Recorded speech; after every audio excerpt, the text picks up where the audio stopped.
shout out to the fan. Appreciate y'all being in the building.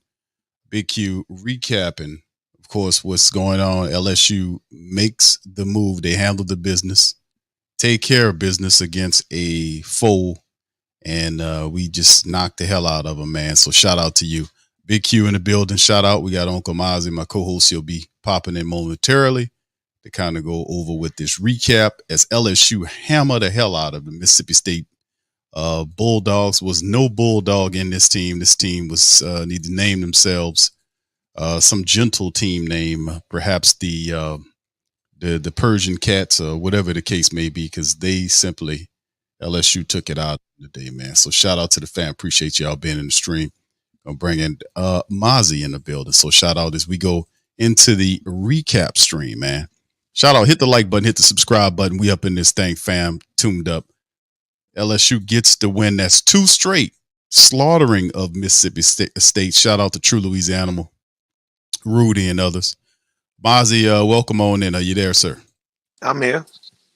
All right, let's get right into it, man. LSU, man, hammering Grambling last week and then carried that momentum. If you watch the demeanor of Coach Kelly, I mean, it's not the same smiley demeanor he had prior to the Florida State game. It's strictly business right now in his face and how the team is playing. They carried the momentum from Grambling into the Mississippi State game. They went up to Mississippi State and hammered these people, man. They completely dominated the Mississippi State Bulldogs, who are 2-0, and they had some light competition. We get that.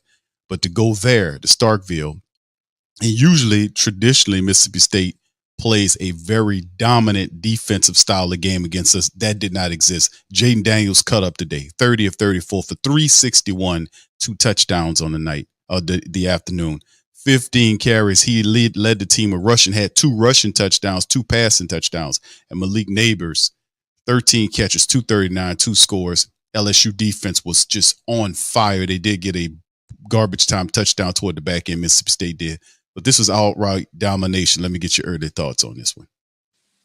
Well, yeah, like I said, I sat here and watched it from start to finish. Like I told you off camera, I was like, we could have started this stream an hour ago just because of how dominant LSU's performance was on both sides of the ball. I like the play from Daniels. I think he's finally maturing. I think he's finally understanding that everything doesn't have to be forced. Everything doesn't have to be thrown in the double and triple coverage. He doesn't have to check out every play and run and try to pick up a first down with his feet or try to make things happen with his feet, although he did do a fair share of that when it was open, but it wasn't as though he was forcing it like we saw at Florida State and like we saw from him in the past. He was a lot more poised. He took a few big hits. I didn't like that, but he did deliver the ball. And I think that we've got to do a bit of a better job, especially on the goal line with some of those runs. Especially during SEC play. It's one of those things I kind of want to watch. I think he stayed in the game maybe a series or two too long, so we got to kind of tighten up on that. He was kind of ginger on that ankle after that first touchdown he ran in when the guy kind of twisted his ankle to get him down. So you got to kind of watch out for those things. But other than that, I think that they play and the breakdown the defense had giving up the long run. I think it was for 52 yards or something like that. But other than that, I think LSU played a pretty solid game. I definitely give this game an A-. I think that they had some mental mistakes and a few coaching errors that you would have to kind of change or address when you're going against a stiffer competition outside of Mississippi State. Not taking anything from them because, as you did state, they were 2-0 going into the ball game. So it wasn't like they had a losing record. They just didn't. Their record wasn't reflective of the tough competition. Such as LSU or Alabama or Florida State or Texas for that matter. So I do understand that, but I mean, all in all, LSU, I give them an A- on all, every facet, offense, defense, special teams, that played pretty well, and as far as coaching and some of the play calls. I think that everything. I think we played an A- game today against about maybe a C- to C+ opponent in Mississippi State. So all in all, I respect this win much better than I do the Grambling win, because like I said, I was kind of worried about going forward how the defense would perform, allowing Grambling to even score 10 points, although it may have been some trash time points as far as rotational points, because we got to see a lot of the bench and stuff last week against Grambling early. So maybe that was the result of it, but because they were able to put up 10, I look at other SEC competition, going north of that. And I mean, they were north of that, 14 to maybe 28. But again, without the offense putting up the numbers that they put up, that could be a problem going down the road. But just save it for what it was today. A- performance from for LSU. Mississippi State, they get an F for this game. They couldn't get it going on any facets to the ball. It seems like once the wide receiver broke the record for the all-time leading receiver at Mississippi State with the all-time leading reception yards, it's like he just checked out the game and just refused to show up. And it seems that Malik Neighbors took offense to that because he was getting kind of the spotlight, and Malik Neighbors went out and tried to set his own records in a single game by itself. But all in all, I give LSU an A-, and I give Mississippi State an F. Yeah, that was quite the display by LSU today. Going up to Starkville on the road and getting this victory was pretty good, pretty big by them. Going into the team statistics, first downs, LSU dominated pretty much statistically speaking, 27-10 in the first downs, 9 of 16 for third down. Mississippi State really didn't get anything going in this matchup in terms of their third down, 3 of 10. As you see, 2 for 2 Tigers on fourth down versus 2 of 3 by Mississippi State. 530 total offensive yards by LSU versus 201 by Mississippi State. 367 of it through the air, 107 by Mississippi State. And then the running game got going. We seen that happen. 163 rushing yards by LSU on the ground on 39 attempts. That's over 4 yards per carry. And hell, Mississippi State had a pretty good running attack their own right. 94 yards, 21 yards, 21 attempts, 4.5 yards per average. Just kind of took it from them. Penalties 6 for 50 versus 4 for 40 for Mississippi State in the matchup. LSU just total domination in time of possession. Almost 39 minutes versus 21-21 by State. If you look at individual statistics, Jayden Daniels was the man in this one. 30 of 34 for 361. Averaged almost 11 yards every time he threw the ball. It was a first down. Every time he threw the ball, 2 touchdowns he threw through the air. He had 64 yards worth of scramble yardage on 53 runs, 4.3 yards on the run for that. And he had 2 rushing touchdowns there. So he's responsible for 4 touchdowns for LSU today. That running game got going. Logan Diggs came in there, carried the ball 9 times for 41 yards, 4.6 yards per average. Caleb Jackson running over people, 5 carries for 19 yards, 4 yards per game. Josh Williams, 4 for 17 and a score there. So LSU's rushing attack, 163 on the night, yard-wise, 4.2 yards per carry and 3 touchdowns. 2 pass and 3 running. Malik Neighbors was the man, 13 catches for 239, 2 touchdowns, over 18 yards per catch. Brian Thomas had 7 for 60. Logan Diggs had 3 for 30, 2 for 15 by Caleb Jackson. Outside of that, top guy on the defense, tackle-wise, was Whit Weeks. He had 8 tackles in the matchup. LSU finished with about 4 sacks on the day. Harold Perkins, Mekhi Wingo added Major Burns, and Savion Jones all contributed with that now. And also shout out to our field goal kicker, Damian Ramos. He was able to hit a few kicks as well, 2 for 2 on the night, and 5 for 5 extra points, had 11 points, all to his credit. And only 2 punts by Jay Bramlett in a matchup. We did what we were supposed to do. Will Rogers looked awful out there, 11 of 28 for 103. Just awful game for him. Couldn't get anything going, and they neutralized him at the word go. So, Mozzi, quick thoughts on the individual and team stats. Danger, Will Robinson. So, listen. Danger.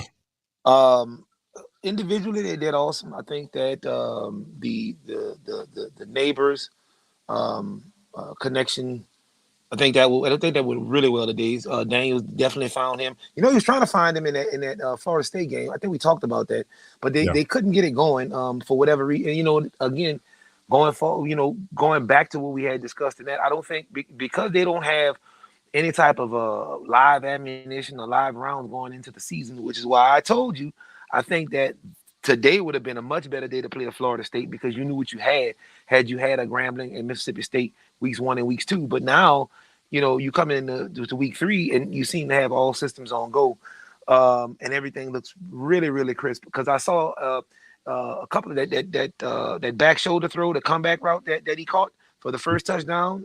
Neighbors did, as well as the over the shoulder throw, which was like perfectly timed, and it just dropped right over the shoulder, right above the defender. There's nothing you can do about it unless you had help coming from over the top. But to not to diminish what he did, but I don't understand why Mississippi State kept dropping a safety over the top of Neighbors. I just don't understand it because he was open pretty much all game long.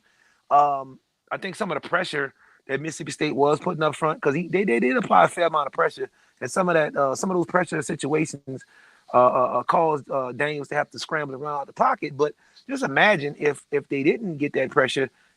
I counted at least 8 or 9 times he was wide open running down had broken coverage with no safety help on the top.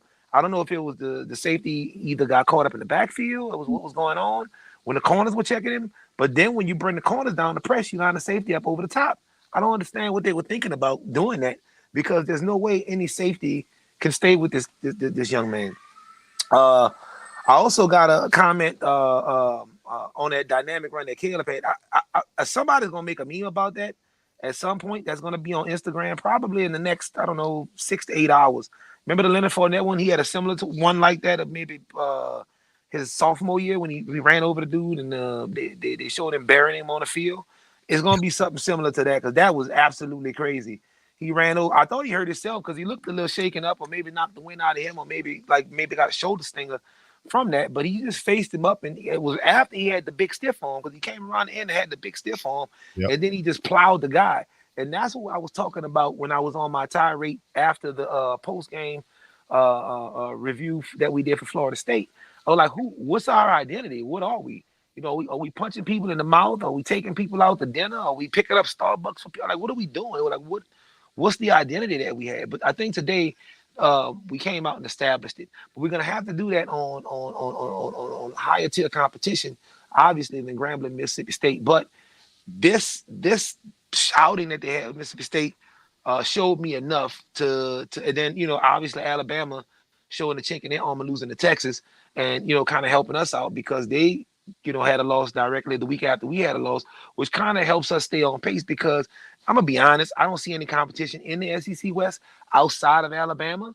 So Alabama has shown the chink in their armor and they have shown that they're vulnerable this year. So if we can get past them and maybe Auburn, I think, and Florida, I don't think we really have anything to worry about as far as coming out the West representing the West in the SEC title game, which at the end of the day could either help get us in a really big bowl or possibly have national championship contention tied to it.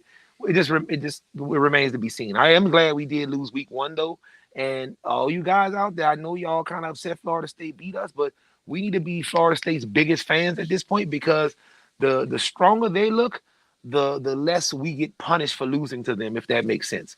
So, right now we need to really be to screaming go no. We need the Florida State to be number 1 and number 2, at least until we catch up and we can control our own destiny, if that makes sense. Yeah, Florida State, matter of fact, they just eked one out against Boston College 31-29. So they got the final. It was an up and down one. They got the victory, so that went the final. So they might help you out. Florida State's a lot better than a lot of people looked at, and you're absolutely right. When they go back and look at the loss, like, man, that Florida State team stayed in the top 5 for the entire summation of the year, which pretty much means it kind of verifies them, in terms being of legit. Yeah, they're being legit. Yeah. It helps us out. So, yeah, indeed. All right, so let's move on, man. 41-14 LSU. 2 straight. They're not 2-1, man, blasting them. Who's next? It's Arkansas, man. Arkansas is next up for LSU. We'll be in Death Valley on this one. We'll go back to an afternoon game, 6 p.m. kickoff time, and we'll be matched up. And you see the matchup predict to have LSU overwhelming Arkansas over 80%, man. Wow. According to the ESPN analytics, giving a less than 20% chance to Arkansas. But that's why they play the games, man. That could mean a hill of nothing. Got to go out there and execute. So anyway, you got Jefferson, our quarterback for the Arkansas Razorbacks, 31-42 for 382, 5 touchdowns. His Jayden Daniels number spikes through the roof, 615, 6 touchdowns, 1 pick, 40 of 61. Their top back is Green, 19 carries for 104. Diggs, 15 carries for 115, 1. And that's what they have currently right now for their squad. But you look at the total passing numbers here, 343.5 is what they do offensively speaking, 205 flat through the air. And they run at that thing about 138.5 yards per contest. LSU, 540.5 333 yards through the air, and over 200 yards, 207.5 yards a game. Now, allowance, what they allow defensively speaking, 245 and a half is Arkansas. They allow you to throw at 200 yards through the secondary, and up to this point, you can't run on them. They stop you at 45 yards flat, and then again, only two very light teams in Kent, and then of course you had WCU they played, so nothing really shaking. The two lollipop teams that they played, so not really impressed with that. So it'll be a test for them against LSU, who allowed 407 yards flat, 258 flat through the air, and they give up 149 yards. Arkansas, LSU in Death Valley, 6 p.m. to kickoff time. Let's talk about it. Well, I mean, they have got to really focus on Arkansas, and this can't be a classic trap game, because the week after is when we can really cover some ground, especially barring the outcome of that Ole Miss Alabama game next week. If Ole Miss can eke one out against Alabama, that should catapult, and they win their Georgia Tech tonight, that should catapult them into the top 10. So, in knowing that, we got to kind of focus on Arkansas and not really be worried about what Ole Miss is going to do with Alabama later that day, or while we're playing them, what Ole Miss and Alabama is going to be doing. And we're not going to be looking forward. We got to focus just what we got to take care of against Arkansas this upcoming week, and not look forward to playing Ole Miss the week after. Because if we do, we're going to wind up getting punched in our mouth, and we're going to be in a dogfight like Florida State was in a dogfight today against Boston College. That was a really big emotional game. It was the with the red bandana game. So when emotions run high, like you said, that can really account for nothing. So this 88, 89% overwhelming margin of victory that they're giving LSU over Arkansas. If Arkansas comes out with the right mindset, and LSU comes out looking forward to playing Ole Miss so that they can kind of leapfrog back into their top 10 supremacy, then Arkansas could definitely punch us in the mouth and leave with the dub. So it's very important for Coach Kelly this week to let these guys know, listen, we need to be focused on one game at a time. Yes, this victory, barring the outcome of the other games that are going on, will help us go up in the stats. But we've got to kind of control our own destiny by taking a one game at a time approach. We can leapfrog, we can cover some ground, but we got to let it happen organically. We can't try to rush it. We can't try to press it. And sometimes when you're dealing with guys age 18 to 21, that's a hard message to convey, because, they may have the bodies of grown men. They may do the jobs of grown men, but in reality, these are still kids that we're talking about, and we got to keep them focused. Arkansas is kind of the laughing stock. They are definitely Kentucky-ish, Villanova-ish of the SEC this year, and they have been for quite some time. So we got to just stay locked in and keep it focused, because Arkansas is a tough opponent for us. They don't like us. The good thing, we are playing in Death Valley, and we are playing in the afternoon or the evening time, which is really hard for us to lose when the lights are on in Death Valley. So moving forward, if we stay focused and worry about Arkansas, I think we'll have a really good game the week after next against Ole Miss. But if we go into next week's game focusing on Ole Miss and beating them, then yeah, we'll definitely have a pill of a time trying to beat Arkansas next week. Yeah, I don't think LSU is going to overlook Arkansas. I mean, we've dealt with Arkansas before. Good finally getting them toward the middle of the season, as opposed to, where we get them toward the back end of the season. And usually we'll play them up there in their building. So it definitely bodes well for us to get Arkansas in Death Valley, prime time, 6 p.m. In terms of Arkansas, they play BYU later on today. They're at Arkansas, BYU 2-0, going in Razorback Stadium to take on them. So we'll see how they look, later on. But yes, I've after the loss to Florida State to start week one off, I said that LSU would win 7 games straight, and I'm gonna stick to that. I think that Brian, the reason why I had him going like 4-3. I had disrespected him. I know I did. I don't remember what it was. I think I said 4-3 or 3-4. It was mad disrespect either way. Oh hell yeah! You was definitely upset with him. I think I think he was just a knee jerk reaction. I think he was just pretty much pissed about what happened in the Florida State matchup. But I was saying that Brian Kelly, his demeanor changed, like when he kind of lambasted Jayden Daniels at the press conference and When said he to was him, smiling, when Jaden was smiling with the and then bottled water. Yeah, I right, remember. and then he stopped smiling when he said, "I thought we were better than this. We must have thought we was the two-time national, back-to-back defending world champion Georgia Bulldogs."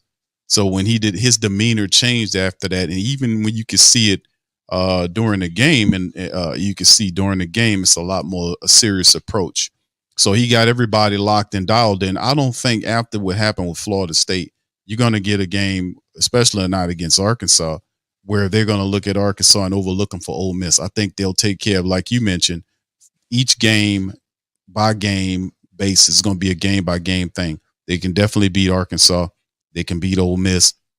If they keep playing like this and running the ball, you've seen something happen where they established dominance. That offensive line, he kind of moved some things around. You got Zalen's Hurd is in there. He did a really good, solid job there. They had a little reshuffling of the offensive line that really bared fruit. They got a much better rushing attack, 160 plus yards today, 3 rushing touchdowns. Jayden Daniels got his thing going on, but you need both. You can't have one without the other. And Jayden Daniels was comfortable. He was very comfortable behind that offensive line, and it bear fruit. So if they can protect him, and I know we'll have stiffer challenges. Arkansas has a pretty decent defense as well that they always bring. So we just got to do what we got to do and handle the business, and we'll be fine.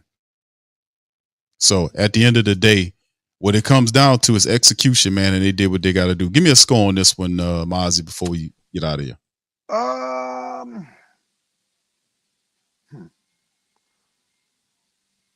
We've seen they're going to give up. They're going to give up some points. They got to bend but not break defense. I think Arkansas is not that much further down the food chain than Mississippi State. I'm going to go 35-10. 35-10 LSU. There you go. I'm going to say, I think they get about, I would say 31-17. I would say that. I'm going to say 31-17. I really do think LSU, gets it done. I think they're going to improve from week to week, and they're going to really they discover. We need to keep doing what we're doing here. We got to play strong offensively. The defense did a really good job getting after those guys. If we can take what we did, Grambling State and this game, and just keep doing what we're doing, I think this will get us to 7 straight wins as we get into the bye week and coming out against LSU and Alabama further down in the season. So. Anyway, with that being said, fam, we're going to get ready to get out on that. Listen, I appreciate everybody for joining us for this episode of Tough Tiger Talk. To recap, our squad, the Tigers take care of business, man. They take care of business against Mississippi State. A lot of people pick Mississippi State to win this game, and LSU showed them, man, not so fast. 41-14, we improved to 2-1, 1-0 in conference play. We got Arkansas coming in, Dead Valley up next. So shout out to the fam. Y'all feel free to hit the like button, hit the subscribe button, hit the share button. Make Tough Tiger Talk one of your favorite LSU podcasts. From me and Mozzi, I'm going to holler at y'all on the flip side. Go Tigers. Subscribe to the Tough Tiger Talk channel and stay up to date for all things LSU